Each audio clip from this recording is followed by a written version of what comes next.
Hip politics, baby. So much to take on. So once we on that part now, we might as well just get to it. So Kirs, we're gonna go ahead and pass you the Aux Cord and just let us know what's been going on your end. So this week I wanted to, take it's gonna be a different approach. We're gonna talk about Dave Chappelle's new comedy special, which I don't even consider considered a special. It was only like 37 minutes. It's 27. It wasn't even a whole 27 minutes. Yeah. So it's called 8 minutes and 46 seconds, which is the amount of time that that officer was on George Floyd's neck. And it's on it's not on Netflix. It's actually on Netflix's YouTube channel, which is called Netflix is a Joke. And basically, I didn't even feel like it was a comedy special. To me, it was just his statement, just kind of like spoken word style. Like, it was just him talking about police brutality, George Floyd, everything that's been going on, even for the past few years in police brutality, and how he feels about all of that. And I thought it was, for a comedian of his stature to come out and basically put out this 27-minute statement, I thought was dope. I thought it was needed. And I think this will be something that people will be talking about for the next few years. So did y'all see it? What did y'all think if you saw it?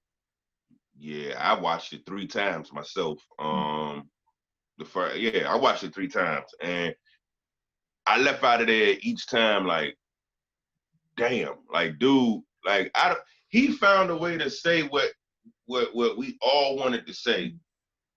He finds the way to articulate it better than I've seen anyone do it in a long time. Was it funny? No. I'm not even gonna call that a comedy special. It was nothing comedic about it. I mean, I got too few jokes in there. Don't get me wrong, I giggled and chuckled at some stuff, especially when he was berating Candace Owens and, certain mentions of some other stuff dealing with it. But all in all, it was like, nah, bro, like, y'all are finally getting this history lesson. Like, if anybody gonna talk to y'all about it, and this probably gonna be the last thing we talk about it, but if somebody gonna say something about it, I'm gonna say it, and that's gonna be the end all be all about it. Y'all can't figure it out after what I tell y'all today, then don't be surprised at what else happens at the end of it. And that's pretty much how I took it. He just basically gave everybody a warning on why shit is getting fucked up. Yeah. This is why this is happening. And when he was talking about that Chris Dorner situation, I think his name was Chris Dorner. No, I was you're right about that. Yeah, I was like, it's a valid point. Because I remember when all that was happening. I mean, they had helicopters on. They was tracking him in the woods. They had SWAT teams. And I was like, what in the world? And so, but I didn't really know the backstory behind the Chris Dorner situation from a few years ago. Right. For those of you who don't know, Chris Dorner was a LAPD cop. And his partner, which was a Caucasian woman, basically used excessive force on someone they were trying to arrest, I believe. And Chris Dorner filed a grievance the proper way that you're supposed to in the LAPD. And after that, he was fired. So after he was fired, he basically wrote a manifesto and was on a mission to basically kill cops. So he killed 2 cops who were sitting in their vehicle, and then he killed the child of a cop, and then he went on the run. And so then like 400 cops all went after him, and they found him in the woods. I think they said Colorado or something. He was hiding out. They found him in Big Bend Mountain and ate his. I remember that junk like yesterday. Like, as soon as you brought up Chris Dorner's name in the junk, I was like, ooh, he going there. I was like, it's a valid point. I remember that story like it was yesterday, man. That junk was wild. I was watching it in real live time, and then hearing people's opinion about it too. Like, it's all starting to rush back. You had some people that was like, I mean, he's telling the truth and all this other type of stuff, which back then, all of it was really just, it was starting to resurface itself. You know what I'm saying? Just a quick backstory, because in my era, all I had was Rodney King, Amadou Diallo, Sean Bell, and all that, but it wasn't too much marching on that. People just spazzed out LA riots or they made some fuss about it, but it all died down. Like, no one said nothing. It didn't get to where we at right now. So when that Chris Dorner situation happened, all of this stuff was just starting to pile back on again. All of it was going, and when he did what he did, everybody was like, nah, that brother crazy, man. He tripping. They saying this. He's on drugs. Like, the media started putting out every bad, like they normally do. They put out every bad thing about him and didn't express why he was in the situation that he was in. What year was this?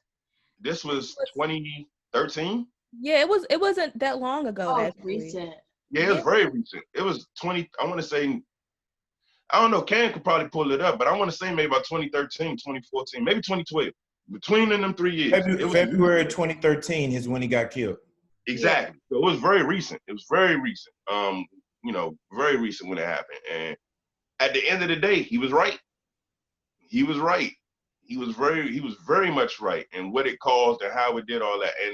And the other genius about that special is how he linked all of that, all of these tragedies, even with cops getting murdered by Black people and so on and so forth, on why it happened and what led up to it. And it's like, man, dude he's beyond woke. Like, I don't even know what to say about him, dog. You can't describe, he's omnipotent when it comes to social justice, bro. He's everywhere and then some.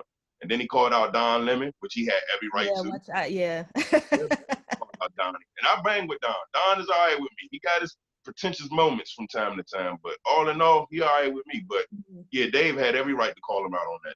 I haven't watched his response to it, but I know there's a response from Don Lemon about it, but I haven't watched it.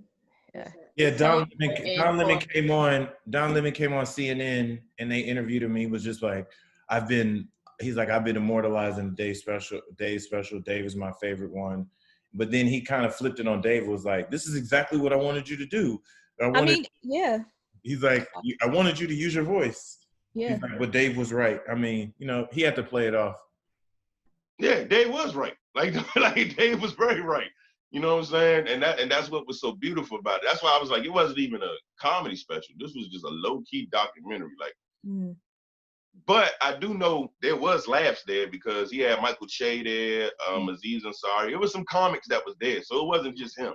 We don't just go out there and boom. Well, some comics don't. I know most comics don't. They'll just have some people to warm the crowd up, get them ready, and then the main actor, whoever headliner, come in and close out the show, which is what happened, that night. So I know whoever went there and bought tickets, they weren't disappointed for 27 minutes of that, and they paid if they paid anything.